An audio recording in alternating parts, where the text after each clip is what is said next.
Hello everyone, आपका मेरे channel easy to learn पर स्वागत है। आज हम बात करेंगे वैक्यूल्स के बारे में, जो कि एक सेल ऑर्गेनेल होता है।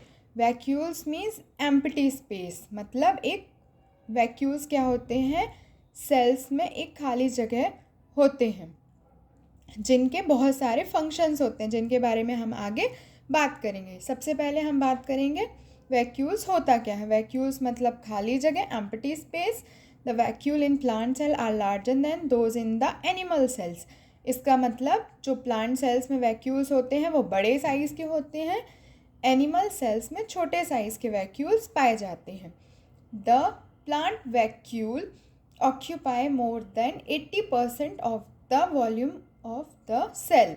इसका मतलब है जो प्लांट सेल्स के वैक्यूल्स होते हैं वो 80% भाग सेल का ऑक्यूपाई किए होते हैं, मतलब उस जगह को घेरे होते हैं। 80% हिस्सा सेल का वैक्यूल से ही भरा होता है, इसका कहने का ये मतलब है। अब हम बात करेंगे कि वैक्यूल का स्ट्रक्चर कैसा होता है।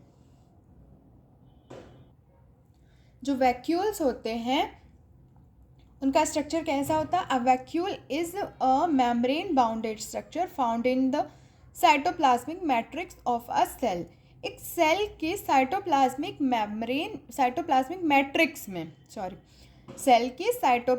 मैट्रिक्स में एक मेम्ब्रेन बाउंडेड स्ट्रक्चर जो होता है जिसे हम वैक्यूल्स कहते हैं। वैक्यूल्स का जो बाहरी हिस्सा होता है उसे हम टोनोप्लास्ट कहते हैं, और जो अंदर के कंपोनेंट्स होते हैं वैक्यूल्स के, उन सबको मिला करके हम सेल सैप कहते हैं, जैसे कि स्ट्रक्चर में बताया गया है। The membrane surrounding the vacuole is known as tonoplast. मतलब इसकी जो आउटर लेयर है उसको हम टोनोप्लास्ट कहते हैं।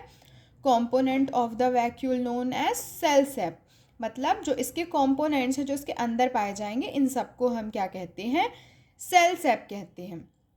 इसके बाद हम बात करेंगे कि वैक्यूल्स कितने टाइप्स के होते हैं। वैक्यूल जो होते हैं वो 4 टाइप्स के होते हैं। सबसे पहला टाइप क्या है, सैप वैक्यूल।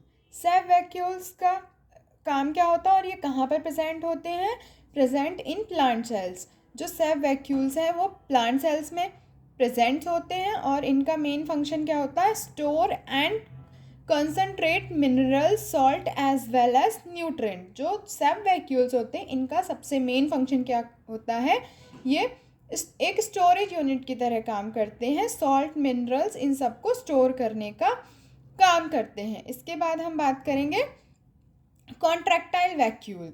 कॉन्ट्रैक्टाइल वैक्यूल्स क्या होते हैं, take part in osmoregulation and excretion.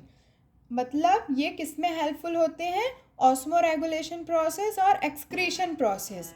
अब ऑस्मोरेगुलेशन क्या होता है, मतलब क्या होता है, प्लांट में एक्स्ट्रा फ्लूइड, मतलब फ्लूइड को मेंटेन करने का काम किस प्रोसेस के थ्रू होता है, ऑस्मोरेगुलेशन के थ्रू। अगर प्लांट्स में क्या होता है, सॉल्वेंट्स होते हैं और सोल्यूट्स होते हैं। सोल्यूट्स जो कि सॉल्वेंट्स में घुले होते हैं, सॉल्वेंट्स मीन्स वाटर, और सोल्यूट्स जो अदर सब्सटेंसेस होते हैं। तो ऑस्मोरेगुलेशन प्रोसेस में सोल्यूट्स और सॉल्वेंट्स होते हैं।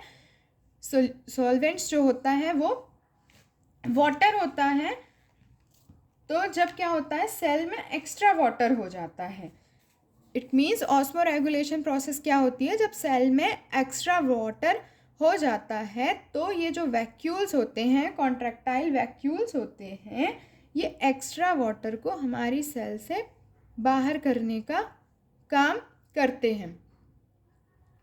और एक्सक्रीशन प्रोसेस मतलब जो भी हमारे, मतलब जो वैक्यूल्स, इन वैक्यूल्स का काम क्या होता है, एक्सक्रीशन का भी होता है। ऑस्मोरेगुलेशन इट मीन्स सेल में जो एक्स्ट्रा वाटर होता है उसे बाहर करने का काम ऑस्मोरेगुलेशन प्रोसेस के थ्रू करते हैं, और एक्सक्रीशन के थ्रू जो हमारा डाइजेस्टिव फूड, मतलब डाइजेशन के बाद, मतलब जो एक्सक्रीशन प्रोसेस होती है, एक्स्ट्रा वेस्ट प्रोडक्ट जो होते हैं उनको एक्सक्रीट करने का काम भी कौन करते हैं, हमारे कॉन्ट्रैक्टाइल वैक्यूल्स करते हैं। ये किस में पाए जाते हैं, प्रोटिस्ट में और यूनिसेलुलर एल्गीज में। अब हम बात करेंगे थर्ड वैक्यूल के बारे में।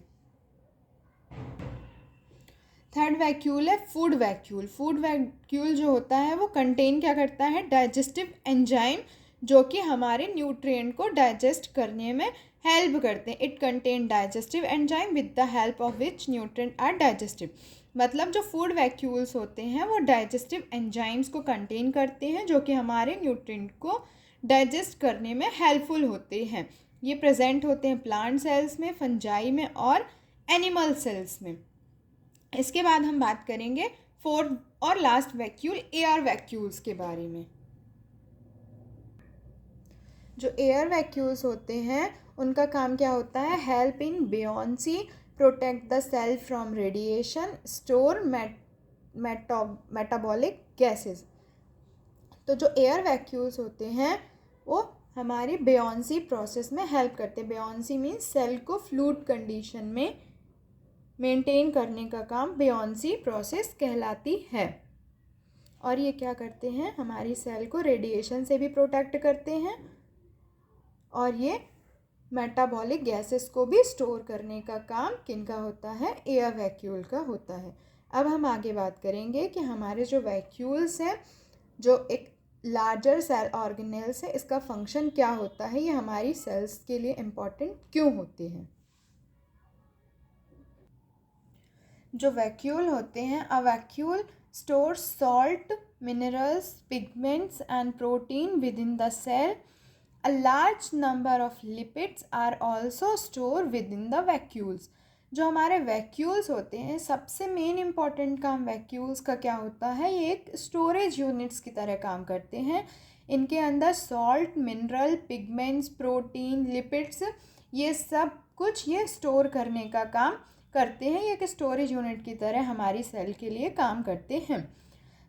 They help in storage and disposal of various substance. मतलब ये स्टोरेज यूनिट की तरह तो काम करते हैं, स्टोर करने का काम तो करते हैं, ये एक डिस्पोजल यूनिट की तरह भी काम करते हैं। मतलब जो डिस्पोजेबल प्रोडक्ट हैं उनको भी डिस्पोजल करने का काम ये करते हैं। They also store waste product and prevent the entire cell from contamination. ये क्या करते हैं, सेल का जो भी वेस्ट प्रोडक्ट होता है उसको भी स्टोर करने का काम करते हैं और सेल को कंटामिनेशन प्रोसेस से प्रोटेक्ट करने का काम भी करते हैं। कंटामिनेशन मीन्स सेल को कंटामिनेट होने से बचाते हैं, सेल को प्रोटेक्ट करते हैं।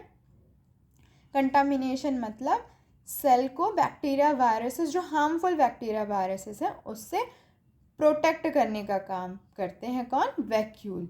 वैक्यूल्स जो होते हैं वो हमारी सेल में, जो प्लांट सेल्स होती हैं उनमें क्या करते हैं, वाटर को भी स्टोर करने का काम करते हैं। जो हमारी प्लांट सेल्स का वाटर होता है वो हमारे वैक्यूल्स में ही स्टोर होता है और एक्सेस वाटर को भी ये ऑस्मोरेगुलेशन प्रोसेस के थ्रू बाहर कर देती हैं सेल की।